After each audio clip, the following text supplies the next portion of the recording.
الشیطان الرجیم بسم اللہ الرحمن الرحیم. ہماری آج بات پہنچی ہے استدلال غیر مباشر پر. استدلال غیر مباشر کیا ہے؟ مباشر اور غیر مباشر پہلے اشارہ کر چکا ہوں، پھر اس کو سمجھ لو.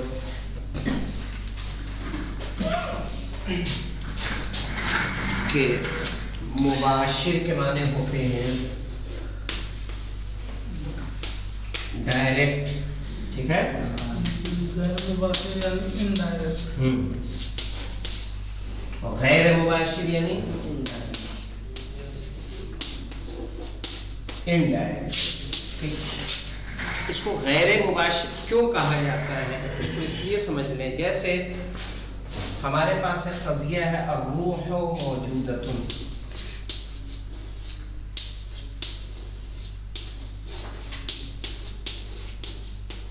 روح موجود ہے. اس کو اگر ہمیں صادق یا کاذب ہے یہ قضیہ، اس کو ثابت کرنا ہو تو ہمارے پاس ایسی کوئی پیمانہ ہے کہ ہم روح کو چیک کر سکیں کہ روح انسان کے اندر موجود ہے؟ کوئی جگہ معین ہے روح کی انسان کے جسم میں؟ جیسے دل کے لیے ایک جگہ معین ہے، دماغ کے لیے ایک جگہ معین ہے، گردے کے لیے ایک جگہ معین ہے، لیکن کیا روح کے لیے کوئی جگہ معین ہے کہ یہاں ہے کہ انسان اس کو ایکس رے کر کے چاہے سونوگرافی کر کے آپ روح کو چیک کر لیں؟ کسی طرح سے روح کو ثابت کرنا ممکن ہے؟ تو ہم پھر اس کو ثابت کر پائیں گے ڈائریکٹ؟ نہیں. اس کے لیے ہم کیا کریں گے؟ اس کی نقیض لائیں گے. ٹھیک ہے؟ اس کی نقیض لائیں گے کہ الروح غیر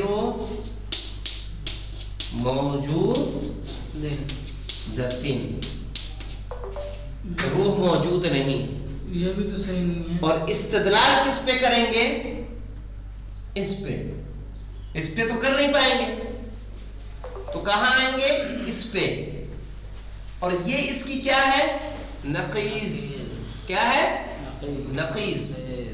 اس پہ استدلال کریں گے اور یہ کہیں گے دیکھیے روح موجود ہے یا نہیں موجود ہے؟ روح موجود ہے، ورنہ ایک زندہ اور مرے ہوئے انسان میں کوئی فرق ہے؟ یہی فرق ہے نا کہ زندہ انسان کیا ہے؟ روح ہے تو انسان چل رہا ہے، پھر رہا ہے، ہاتھ پیر انسان کے کام کر رہے ہیں، زبان کام کر رہی، دیکھ رہا ہے، بول رہا ہے، سمجھ رہا ہے. روح نکل جاتی ہے، دیکھنا بولنا سمجھنا، جسم کی حرکت کیا ہو جاتی ہے؟ بند ہو جاتی ہے. تو الروح غیر موجودۃ یہ قضیہ کیا ہے؟ کہیں گے یہ قضیہ فلسفیاً ثابت ہو چکا ہے،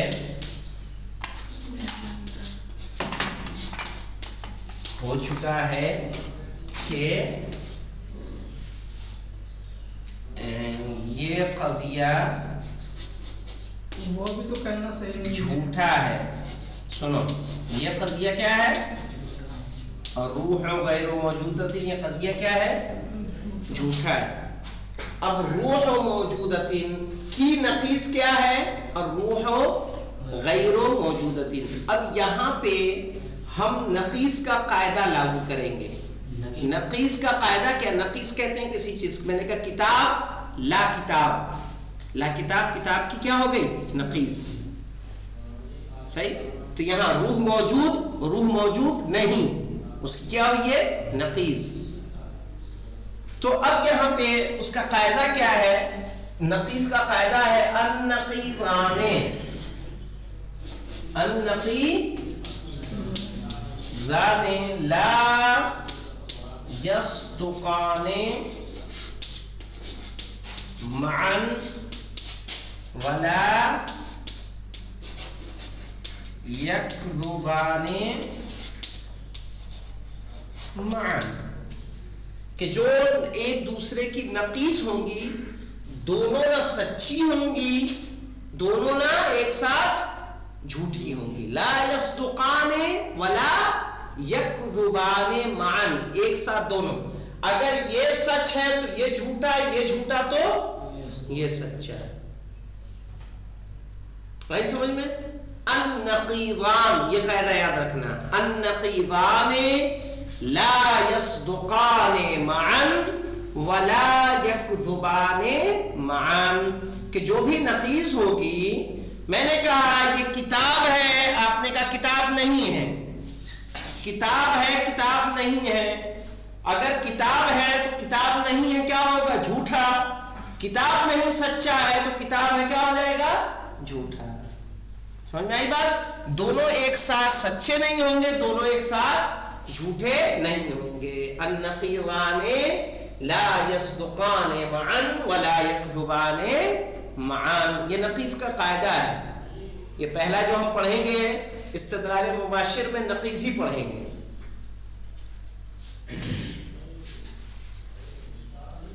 تو اب دیکھیے مولانا، الروح موجودۃ کی نقیض کیا ہے؟ الروح غیر موجودۃ، اور جب یہ فلسفی طور پر ثابت ہو چکا ہے کہ الروح غیر موجودۃ کیا ہے، یہ قضیہ کاذب ہے، جھوٹا ہے، تو پھر کیا ہوگا؟ یہ والا کیا ہو جائے گا؟ سچا۔ تو ہم نے اس کے ذریعے اس کو ثابت کیا کہ نہیں کیا؟ کہ ڈائریکٹ اس کو ثابت کیا؟ اس کے ذریعے کیا، انڈائریکٹ کیا، اس لیے کیا ہے؟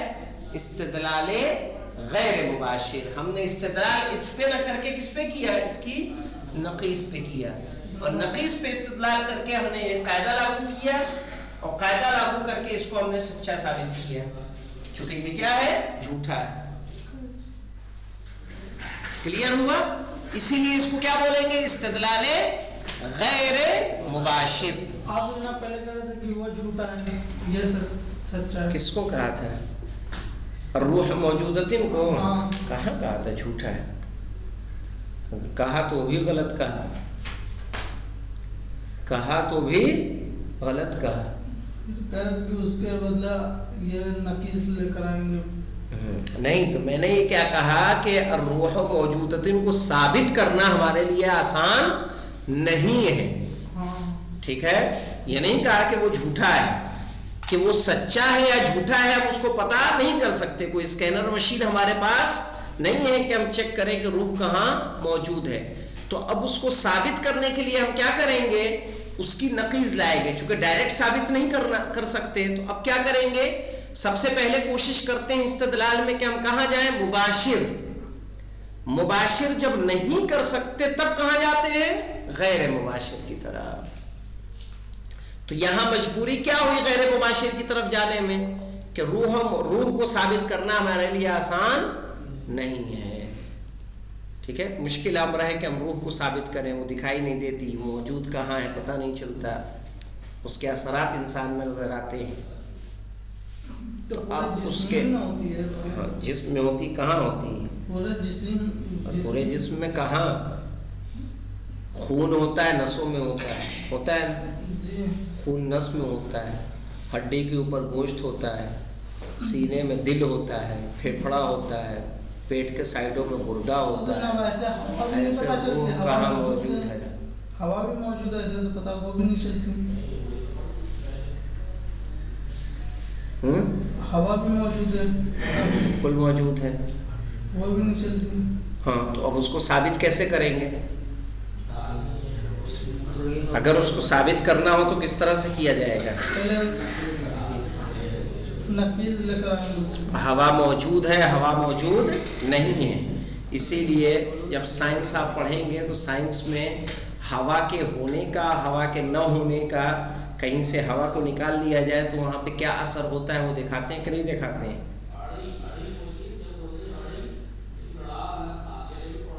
ایئر فری روم بناتے ہیں باقاعدہ، اس میں ہوا نہیں ہوتی تو کس طرح کی کیا کیفیت ہوتی ہے، سامان پہ باقاعدہ بتایا جاتا ہے، تجربہ کر کے دکھایا جاتا ہے۔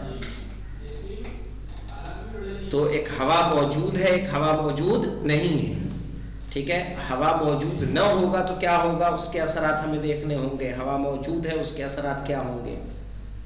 تو دونوں کا۔ تو یہاں پہ ہمارے پاس جو قضیہ ہے کہ روح موجودۃ، روح موجود ہے، اس کو ڈائریکٹ ہم ثابت نہیں کر سکتے، اس لیے ہم اس کی کیا لے کر آئے؟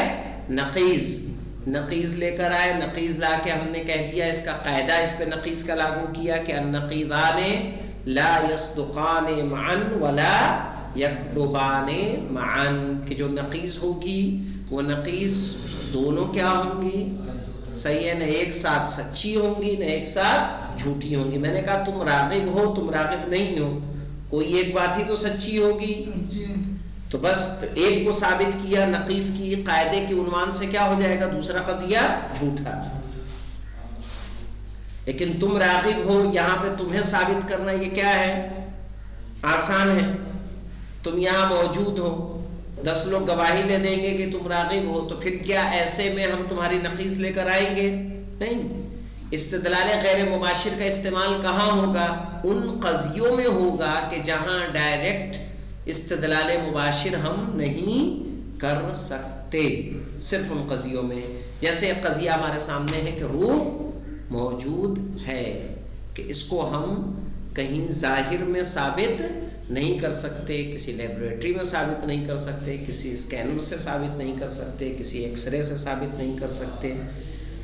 ایسی صورت میں ہم کہاں جائیں گے؟ رجوع کریں گے اس کے نقیص کی طرف. نقیص جھوٹی ہے کہ سچی ہے، اس اعتبار سے نقیص کا قاعدہ لاگو کرتے ہیں، اور نقیص کا قاعدہ لاگو کر کے ہم کیا کر دیتے ہیں؟ اس کو ثابت کرتے ہیں. اسی لیے کہا جا رہا ہے اس کو استدلال غیر مباشر. اس کو کہتے ہیں ثابت کریں گے نا کرنٹ، بجلی کو.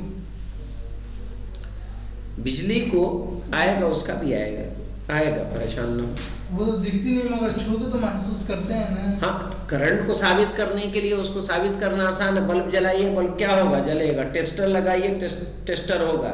لیکن مجھے یہ بتائیے، ٹیسٹر لگا کے انسان کی روح پتہ لگا سکتے ہیں؟ مردے میں ٹیسٹر لگا اور زندہ میں ٹیسٹر لگا. دکھتی نہیں نا ہے، دکھتی نہیں نا. کون سی چیز؟ وہی بجلی، وہی. لیکن اس کے آثار لائٹ ہے، پتہ چلتا ہے کہ نہیں چلتا ہے؟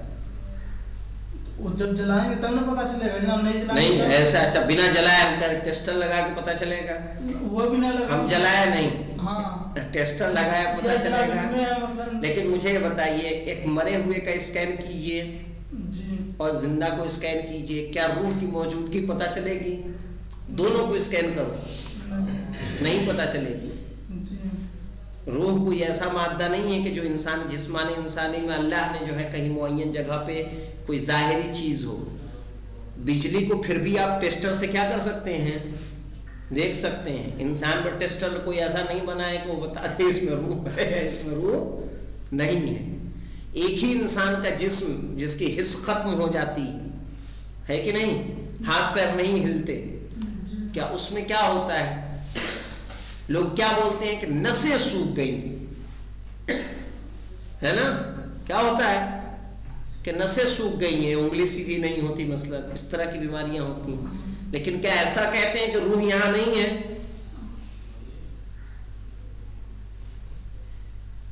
تو روح ایک ایسی چیز یعنی روح ایسا مادہ ہے، ایک ایسی چیز ہے کہ جسے آپ ڈائریکٹ ثابت نہیں کر سکتے. اسی لیے ہم کدھر گئے؟ اس کی نقیض لے کر آئے اور نقیض کو جھوٹا یا سچا ثابت کیا. چلیے دیکھیے ابھی تطبیق عبارت میں آئیے. الاستدلال غیر المباشر، استدلال غیر مباشر. پڑھو. بسم اللہ الرحمن الرحیم. تعریف الاستدلال غیر المباشر هو إقامة الدليل على لازمة المطلوبة لإثباته. اب یہاں پہ دیکھیں، یہاں کیا کہا؟ الاستدلال مباشر کیا ہے؟ ہوا اقامت الدلیل، دلیل کا قائم کرنا. علی المطلوب کہا کہ علی لازمت المطلوب. ہاں، مطلوب پر نہیں ڈائریکٹ. کہاں؟ جو مطلوب کے کیا ہے؟ ملازم ہے. علی لازمت المطلوب یعنی جو مطلوب کے ملازم ہے. لِإِثْبَاتِهِ یعنی لِإِثْبَاتِ المطلوب، تاکہ ہم اپنے مطلوب کو کیا کر سکیں؟ ثابت کر سکیں. یعنی ہمیں ثابت کرنا ہے روح موجودتن، لیکن ہم دلیل قائم کر رہے ہیں اس کے لازمے پر جو کیا ہے؟ الروح غیر موجودتن، تاکہ اس کے ذریعے ہم کس کو ثابت کریں؟ الروح موجودتن کو. مجال و استعمال ہی. ہاں، يستعمل الاستدلال غير المباشر في القضايا التي يصعب أو يمتنع الاستدلال المباشر عليها. کہنا یستعمل الاستدلال الغیر المباشر، استدلال غیر مباشر کا استعمال کرتے ہیں فی القضایا، ان قضیوں میں التی یصعب، کہ جن میں مشکل ہوتا ہے، او یمتنع، یا ممتنع ہوتا ہے، ممکن نہیں ہوتا، الاستدلال المباشر علیہا، استدلال مباشر، یعنی جہاں پر استدلال مباشر کا استعمال یا تو مشکل ہو یا ممتنع ہو، وہاں پر ہم کیا کرتے ہیں؟ استدلال غیر مباشر. سمجھ میں آیا؟ اسی لیے ہم نے جیسے راغب کی مثال آپ کو دی کہ راغب موجود ہے، راغب موجود نہیں ہے، تو کیا راغب کو ثابت کرنے ہمارے لیے مشکل کام ہے؟ تو اس لیے ہم استدلال مباشر میں رجوع نہیں کریں گے. استدلال مباشر میں صرف ان قضیوں میں جائیں گے کہ جہاں استدلال مباشر ممکن نہ ہو یا مشکل ہو.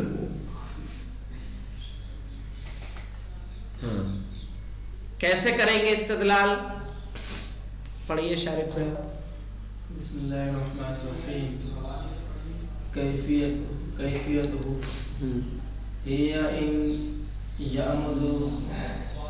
ان پڑھیں گے. يعمد المستدل إلى قضية أخرى لازم کیا پڑھ رہے ہیں؟ هي أن يعمد المستدل إلى قضية أخرى، کہ جو استدلال کر رہا ہے وہ لے کر آئے دوسرا قضیہ. قضیۃ اخرى یعنی دوسرا قضیہ جو لازمۃ للقضیۃ المطلوب البرہان علیہا، کہ جس قضیے پر آپ کو دلیل قائم کرنی ہے اس قضیے کا کیا ہونا چاہیے؟ وہ لازم، ملازم قضیہ ہونا چاہیے.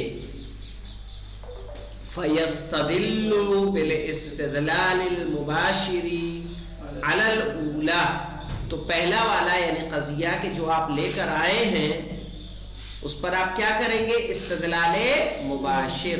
مثلا یہاں پہ جو ہم نے کہا روح موجودتن، الروح غیر موجودتن، تو الروح غیر موجودتن پہ ہم کیا کر رہے ہیں؟ استدلال مباشر. اور اس کے ذریعے سے ہم ثابت کر رہے ہیں کس کو؟ استدلال غیر مباشر کے ذریعے سے. ٹھیک ہے، تو پہلا والا قضیہ جو الروح موجودتن ہے اس کو ہم ثابت کریں گے استدلال غیر مباشر سے، لیکن جو دوسرا قضیہ جو لازم قضیہ لے کر آئے ہیں اس کو کس سے کریں گے؟ استدلال مباشر سے، ہے نا؟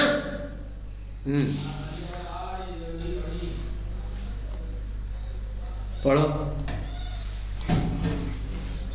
ثم ينتقل إلى القضية الثانية ويثبت المطلوب على أساس من الملازمة بين القضيتين. ثم ينتقل الى القضیۃ الثانیہ، پھر وہ منتقل ہو جائے گا دوسرے قضیے کی طرف. فیثبت المطلوب، تو وہ کیا کرے گا؟ مطلوب کو ثابت کرے گا. ٹھیک ہے، علی اساس من الملازمۃ بین القضیتین. ٹھیک ہے، اس بنیاد پر جو دونوں قضیوں کے درمیان کیا پایا جا رہا ہے؟ ملازمہ پایا جا رہا ہے. یعنی آپ جو ہیں دوسرے قضیے کی طرف جائیں گے اور دوسرے قضیے کو ثابت کریں گے، اور ثابت کس بنیاد پہ کریں گے؟ اس بنیاد پر کہ جو دونوں میں پہلے اور دوسرے میں کیا پایا جا رہا ہے؟ ملازمہ پایا جا رہا ہے. ہاں، اب جب دوسرے قضیے سے پہلے قضیے کو ثابت کریں گے تو یہ استدلال کیا ہوگا؟ فَيَكُونُ قَدْ اسْتَدَلَّ عَلَيْهَا عَنْ طَرِيقِ غَيْرِ مُبَاشِرٍ.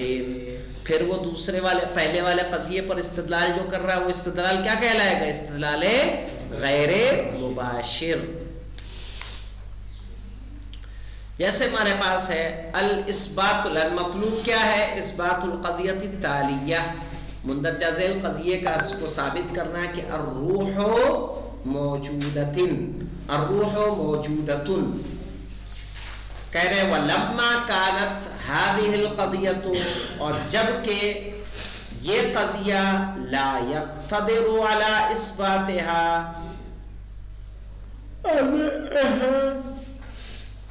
ان احدى طرائق الاستدلال المباشر، کہہ رہے اس قضیے پہ ہم قدرت نہیں رکھتے کہ اسے ثابت کریں استدلال مباشر کے طریقوں میں سے کسی بھی ایک طریقے سے، لا بد، تو ضروری ہے، ان نلتجئ ہونا، کہ یہاں ہم رخ کریں، کہاں رخ کریں؟ الی لازمتہا، اس کے لازم قضیے کی طرف، اور لازم قضیہ کیا ہے؟ الروح غیر موجودۃ فنبرہن علی صدقہا او کذبہا، تو ہم دلیل قائم کریں گے الروح غیر موجودۃ کے سچے ہونے پر یا جھوٹے ہونے پر، لننتہی منہ الی اثبات المطلوب، تاکہ اس کے ذریعے سے ہم اپنے مطلوب کو ثابت کر سکیں۔ اب کہہ رہے ہیں وحیث قد قام البرہان فلسفیاً، اور جب کہ فلسفی طور پر یہ دلیل قائم ہو چکی ہے علی کذب القضیۃ الثانیہ، دوسرے والے قضیے کے جھوٹے ہونے پر، یعنی دوسرا والا قضیہ کون ہے؟ الروح غیر موجودۃ، یہ جھوٹا ہے، اذن لا بد من صدق القضیۃ الاولی، تو پھر ضروری ہے کہ پہلا والا قضیہ کیا ہو؟ سچا ہو۔ کیوں سچا ہو؟ لأن القضیۃ الثانیہ نقیض القضیۃ الاولی، اس لیے کہ پہلا والا قضیہ دوسرے والے قضیے کی کیا ہے؟ نقیض ہے، ٹھیک ہے؟ وَكِذْبُ أَحَدِ النَّقِيضَيْنِ، اور ایک نقیض کا جھوٹا ہونا یستلزم، سبب بنتا ہے صدق الآخر، دوسرے والے کے سچے ہونے کا، ٹھیک ہے؟ اب دیکھیے کیوں سبب بنتا ہے؟ لأن النقیضین، اس لیے کہ دو نقیض، یہ قاعدہ ہے، لا یصدقان معا، دونوں ایک ساتھ سچے نہیں ہوں گے، ولا یکذبان معا، اور دونوں ایک ساتھ جھوٹے بھی نہیں ہوں گے، وہکذا کما سیاتی، اور اسی طرح سے ہم دلیل کو قائم کریں گے جیسا کہ آگے آئے گا۔ اب انشاءاللہ ہم لوگ کل پڑھیں گے تلازم کتنے طریقے کا ہوتا ہے قضیوں کے درمیان، اور انہی تلازم کے بعد ہماری استدلال شروع ہوگا، چونکہ جہاں استدلال مباشر ہم کریں گے تو استدلال مباشر میں تلازم لازمہ ضروری ہے کہ نہیں ہے؟ کیسے ہم نے کہا کہ اس کا ملازم قضیہ لے کر آئیں گے، تو ملازمے کی صورت میں کیا کیا قاعدے ہیں ہمارے پاس، وہ آگے آئے گا انشاءاللہ۔ الحمدللہ رب العالمین۔